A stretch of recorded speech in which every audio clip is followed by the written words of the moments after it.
Blood ব্যাংকটা প্রতিষ্ঠিত করা হয়।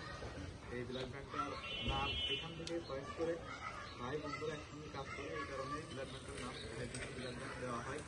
এবং এখানে আমাদের মূলত লক্ষ্য এবং উদ্দেশ্য হচ্ছে মানুষের সহযোগিতা করা এবং সৎ নাগরিক তৈরি করা।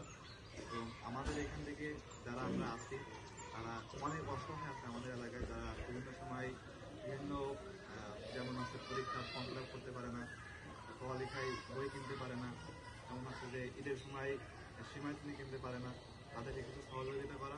এটা আমাদের এলাকার ভিতরে যখন কারো রক্ত লাগে তখন হয় কি অন্য হসপিটালে যেয়ে নিজের রক্ত গাছ থেকে দিয়ে তার যে রক্ত প্রয়োজন সেটা চেঞ্জ করে আনা লাগে। এটা আমাদের সামনে ঘটেছে।